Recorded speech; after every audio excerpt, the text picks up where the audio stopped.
RD. Sharma solution class 12th है ये, chapter 7 देख रहे हैं, एडजॉइंट और इनवर्स मैट्रिक्स का। इसमें हम ये मल्टीपल चॉइस क्वेश्चन के बारे में बात करेंगे, एमसीक्यूज।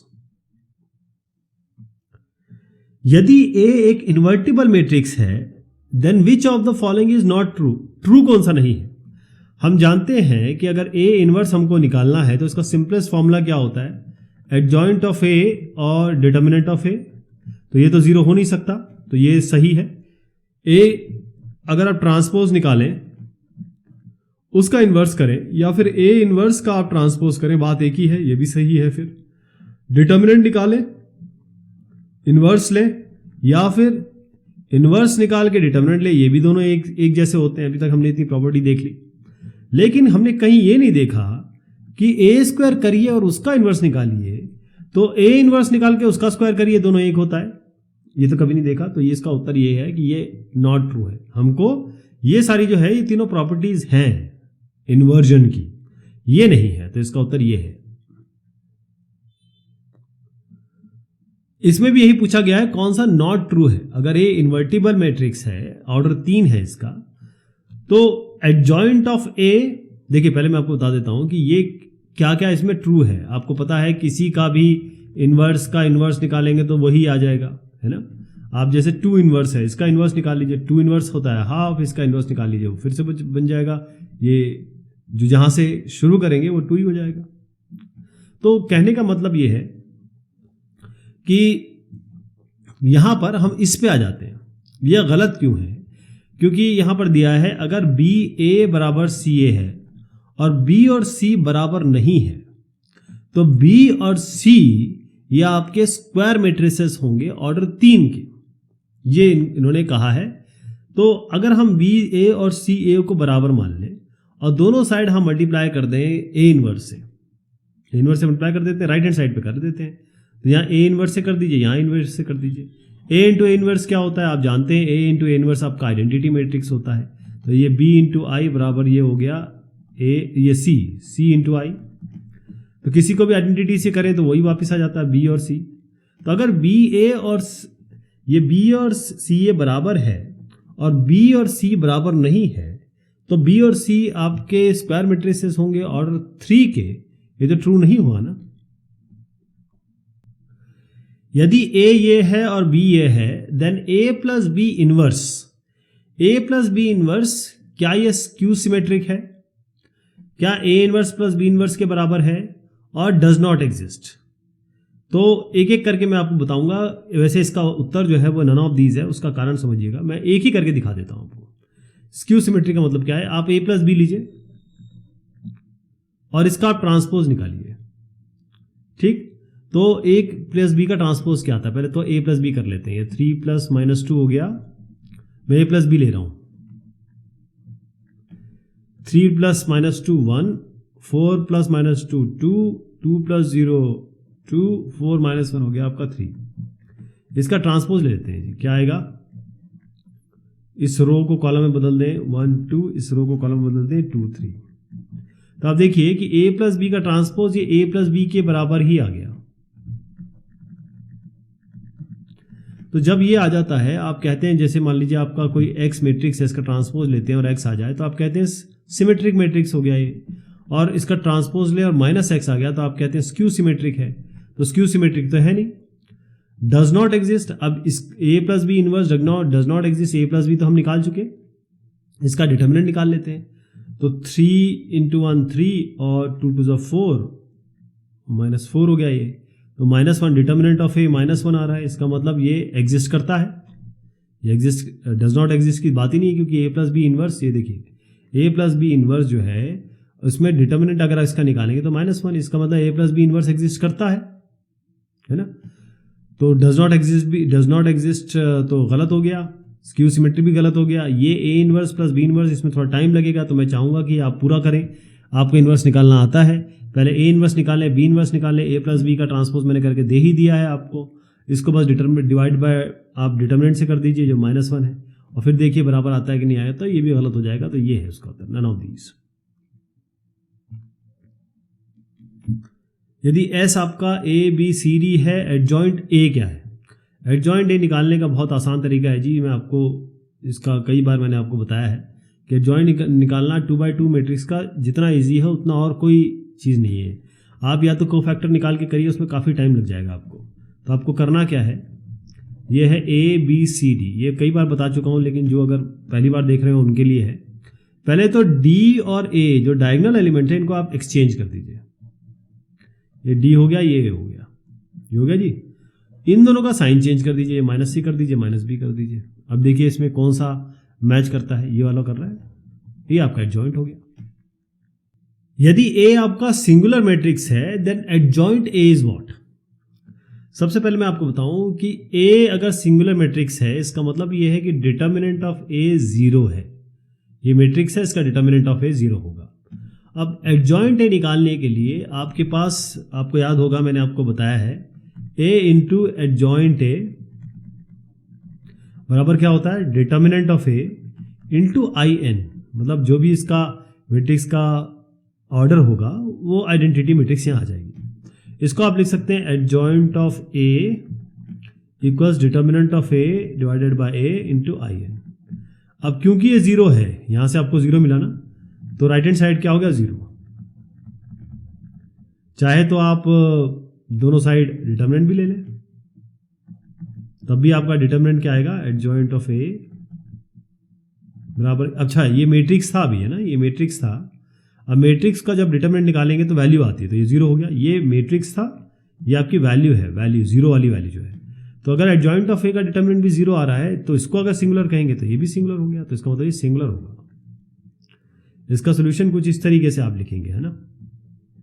यदि A और B दो n/n नॉन सिंगुलर मैट्रिक्स है तब, अब देखिए नॉन सिंगुलर मैट्रिक्स का मतलब ये होता है, अगर मैं कहूं कि भाई ये इक्वल टू 0 है तो ये आपका सिंगुलर मैट्रिक्स हो जाएगा। नॉन सिंगुलर मैट्रिक्स का मतलब ये इक्वल टू 0 नहीं है।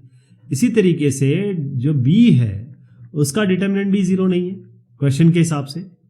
तो अब आप देखिए, मैं आपको जो एक एक्सप्रेशन दिखा रहा हूं वो हम पहले भी देख चुके हैं, ये होता ही है। यानी अगर आप डिटर्मिनेंट ऑफ B निकालना चाहते हैं तो सीधा आप डिटर्मिनेंट ऑफ A करेंगे और डिटर्मिनेंट ऑफ B करेंगे, यानी AB का डिटर्मिनेंट ये हो गया A का डिटर्मिनेंट और B का डिटर्मिनेंट। ठीक है जी। अब आप देखिए, क्योंकि ये है और मैं ये कह रहा हूं और क्वेश्चन में भी दिया है, ना ये 0 है ना ये 0 है, तो ये भी 0 नहीं, ये भी 0 नहीं है, तो ये भी 0 नहीं है, ये 0 नहीं हो सकता ना जी। तो जब ये नहीं 0 था तो हमने कहा नॉन सिंगुलर है, तो ये भी 0 नहीं है तो नॉन सिंगुलर है, इसका मतलब A भी नॉन सिंगुलर है। इसको करेंगे कैसे, इस तरीके से लिखेंगे पूरा आप, ठीक है जी। If A is this, then the value of adjoint A, और उसका डिटर्मिनेंट निकालना है आपको।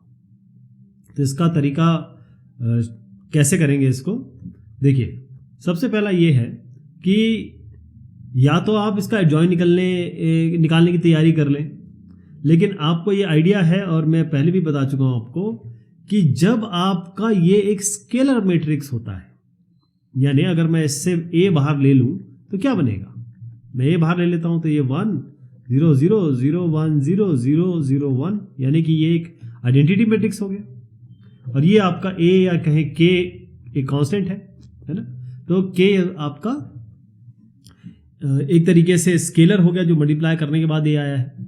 तो इसका जब हम निकालते हैं डिटर्मिनेंट, तो सीधी सी बात है, डिटर्मिनेंट निकालने का तरीका इसका ये होता है कि इन तीनों को मल्टीप्लाई कर दीजिए। ये A क्यूब हो गया, इसका मतलब नॉट इक्वल टू 0 है ना।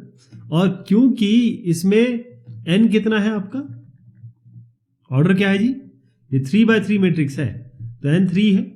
और मैंने आपको बताया था कि एडजॉइंट A, इसके पहले जब वेरी शॉर्ट आंसर क्वेश्चन कर रहे थे, तो एडजॉइंट A का जब हम डिटर्मिनेंट निकालते हैं तो वो कुछ नहीं होता है, डिटर्मिनेंट ऑफ A लीजिए और उसकी पावर n-1 कर दीजिए। डिटर्मिनेंट ऑफ A मैंने आपको बताया A क्यूब निकाल लिया हमने, उसकी पावर n-1, n ऑर्डर क्या है ये 3-1 यानी कि 2 के बराबर है, तो ये हो गया A की पावर 6, A की घात 6, ये है इसका उत्तर।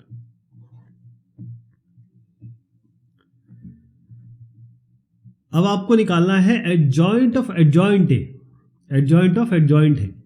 तो इसका निकालने का तरीका क्या है, पहले तो आप डिटर्मिनेंट निकाल लीजिए, है ना, और इसका एक्सप्रेशन भी VSAQ में मैंने आपको बताया था कि जब आप डिटर्मिनेंट निकालना चाहें एडजॉइंट ऑफ ए, तो इसका सीधा एक्सप्रेशन मैं बता देता हूं आपको, वो होता है डिटर्मिनेंट ऑफ ए और उसकी पावर n-1 का होल स्क्वायर। ये कॉम्पिटिटिव एग्जाम में बहुत पूछा जाता है, ये जो पिछला सवाल और ये सवाल मैंने बताया आपको। तो इसमें क्या करते हैं हम डिटर्मिनेंट ऑफ ए निकाल लें। डिटर्मिनेंट ऑफ ए तो आपको पूरा निकालना पड़ेगा, है ना। मैं फटाफट निकाल देता हूँ। ये 1 है तो 1 लिख देते हैं, ये -2 कर देते हैं, फर्स्ट रो खोल रहा हूँ मैं, और ये आपको -1 1 के लिए हो जाएगा यहाँ पे 1 2 -1 1, और 2 के लिए हो जाएगा यहाँ पर -1 2 और 2 1, और -1 के लिए हो जाएगा आपका -1 2 और 1 -1। तो क्या बना ये 1 और माइनस है तो +2, यानी कि ये 1 इंटू 3, तो 3 हो गया, माइनस ये 1 इंटू -1 हो गया -1, और ये -2 2 4, तो ये क्या हो गया जी -5 हो गया जी ये, लेकिन प्लस यहाँ पर अब माइनस है, प्लस कर दीजिए, 5 2 10 हो गया, तो 3 + 10 हो गया यहाँ पर, ये आपका बन गया। यहाँ पर आइए -1, ये हो गया 1 -2, तो ये -1 आएगा, -1 माइनस प्लस हो जाएगा, ये +1 हो गया, तो मैं कहने का मतलब 14 आ गया। तो यहाँ रख दीजिए आप 14, इसकी पावर n-1 का होल स्क्वायर। ये 3/3 मैट्रिक्स है आपका, तो इसकी जगह यहाँ ये बता रहा हूँ आपको, ये क्या आएगा 3 - 1 का होल स्क्वायर 2 स्क्वायर यानी कि 4, तो 14 की पावर 4 आ गया ये। यदि B आपका नॉन सिंगुलर मैट्रिक्स है, A स्क्वायर मैट्रिक्स है, तो डिटर्मिनेंट निकालना है B इनवर्स AB का। चलिए जी, इसको देखते हैं ये क्या होगा। इसका उत्तर मैं बता देता हूं, ये 3rd है। जिन्होंने कर लिया हो बहुत अच्छी बात, लेकिन जिनको थोड़ा सा इसमें डिस्कशन की जरूरत है वो बता रहा हूं मैं आपको। B आपका नॉन सिंगुलर है, उसका मतलब determinant of B not equal to 0 है। पहली चीज ये दी आपको। A आपका स्क्वायर मैट्रिक्स है, A आपका स्क्वायर मैट्रिक्स है ना। B नॉट इक्वल टू 0 है, इसका मतलब B इनवर्स तो एग्जिस्ट करता है, राइट। अब देखिए आप, हम एक एक करके इसको आगे बढ़ाएंगे।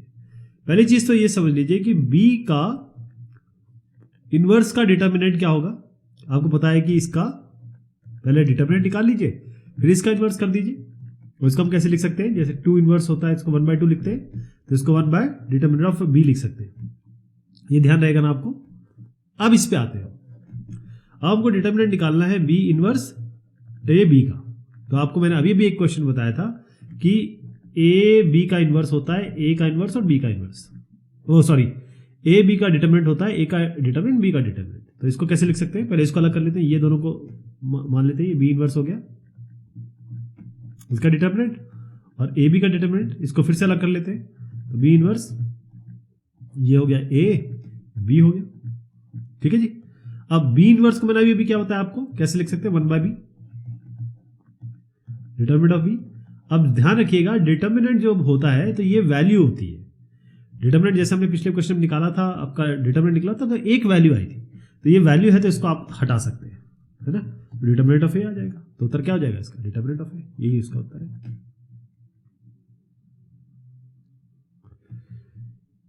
किसी भी 2x2 मैट्रिक्स के लिए यदि A इंटू एडजॉइंट ए ये है तो डिटर्मिनेंट ऑफ A निकालना है। अब देखिए इसमें हम क्या करने वाले हैं, पहले मैं आपको बता दूं, एक क्वेश्चन मैंने अभी बताया आपको, A इंटू एडजॉइंट A ये बराबर होता है determinant of A into IN, N मतलब जो ऑर्डर होगा इसका, है ना। ओके, अब आप देखिए कि हमारे पास determinant of A into I, क्योंकि यहाँ 2 है, 2i2 कर देते हैं, तो determinant of A into I क्या हो गया आपका, ये हो गया A into adjoint of A, adjoint of A to adjoint of A तो दिया ही हुआ आपको, इसको लिख दीजिए 10 0 0 10, ये दिया है ना क्वेश्चन में, ये तो दिया हुआ है, ये तो दिया है क्वेश्चन में, ये हो गया। अब I किसी को भी I से मल्टीप्लाई करो तो वही आ जाता है, तो डिटर्मिनेंट ऑफ A क्या हो गया, ये डिटर्मिनेंट ऑफ A हो गया I इंटू दिस, है ना। एक काम करिए, डिटर्मिनेंट ऑफ A ये इसको मैं I अभी रख रहा हूं, है ना, हटा नहीं रहा हूं इसको, यहां से हम 10 बाहर ले ले रहे हैं, तो आइडेंटिटी मैट्रिक्स आ जाएगी 1001, तो ये क्या हो गया है 10 इंटू आई, और ये डिटर्मिनेंट ऑफ ए इंटू आई। तो इससे क्या पता चला, डिटर्मिनेंट ऑफ ए क्या हो गया 10 के बराबर। यही इसका उत्तर है। अच्छा जी, ये जो सवाल है ये हम करते हैं अगली बार, ठीक है। तब तक शुक्रिया, मेहरबानी आप सभी की।